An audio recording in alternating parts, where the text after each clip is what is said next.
गांव रजवाड़ीपुर में एक पुराना सा घर था। उस घर में रहती थी एक बूढ़ी सास जिसका नाम दुलारी देवी था। दुलारी देवी की उम्र लगभग 75 साल, बाल सफेद, कमर झुकी हुई, लेकिन निगाहें अब तक तेज। गांव भर में उन्हें सब बड़ी माँ कहकर बुलाते थे। उनका जीवन बड़ा साधारण था, पर आत्मसम्मान में कोई भी कमी नहीं। दुलारी के 3 बेटे थे, सुरेश, मोहन और रमेश।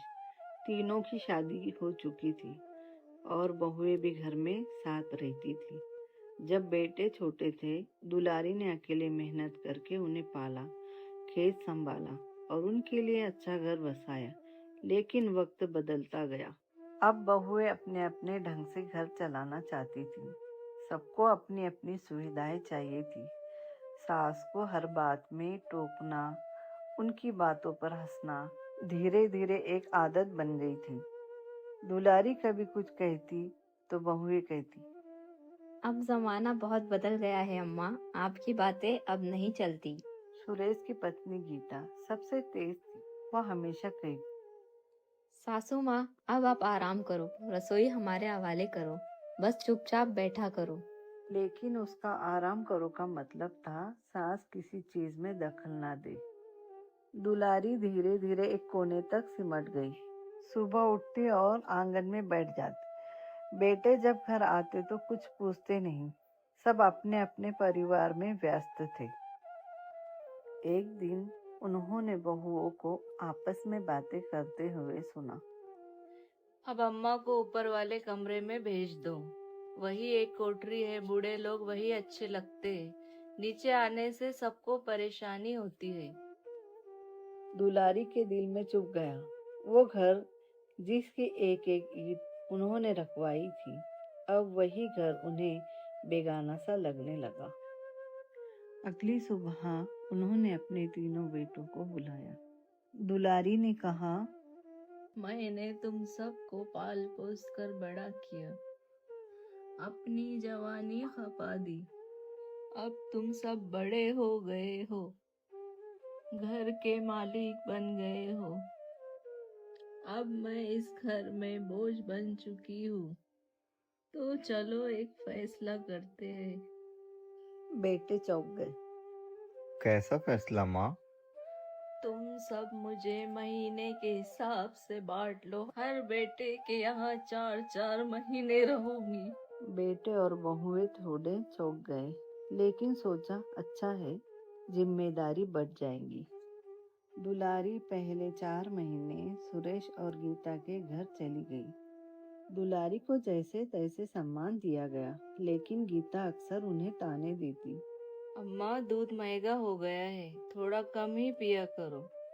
अम्मा, गैस खत्म हो जाती है, आप बार बार चाय क्यों मांगती हो? दुलारी मुस्कुराती और चुपचाप सह लेती। दुलारी दूसरे 4 महीने मोहन और राधा के घर चली गई। यहाँ थोड़ा सम्मान मिला, लेकिन प्यार नहीं। बहू राधा हमेशा व्यस्त रहती, कोई बात नहीं पूछती। एक दिन जब दुलारी बीमार हुई, तो राधा ने डॉक्टर बुलाने में देर कर दी। दुलारी ने कुछ नहीं कहा, बस मन ही मन और मजबूत हो गई। दुलारी अगले 4 महीने रमेश और सीमा के घर चली गई। सीमा थोड़ी समझदार थी।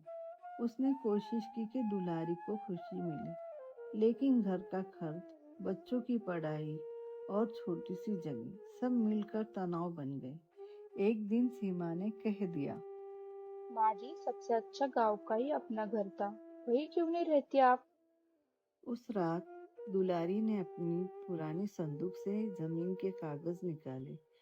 अगली सुबह तीनों बेटों को बुलाया और कहा, मैंने तुम सब के लिए अपने जीवन की कमाई से ये जमीनें खरीदी थी।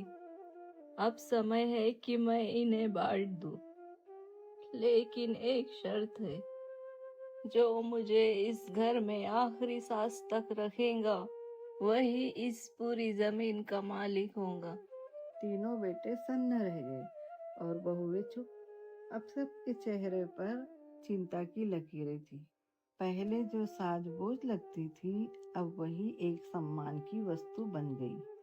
सुरेश ने तुरंत कहा, अम्मा आप हमारे साथ ही रहो।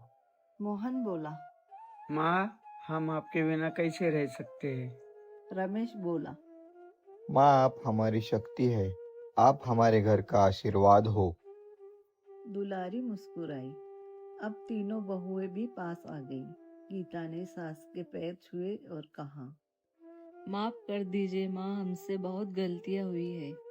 उस दिन दुलारी फिर से घर की रानी बन गई। उनका सम्मान लौट आया। अब वो बहुएं उन्हें पूछती, सलाह लेती और वो भी हर काम में सहयोग करती। सीख, बुजुर्गों को बोझ नहीं, आशीर्वाद समझो। वो छाव है जिनके बिना जीवन अधूरा है।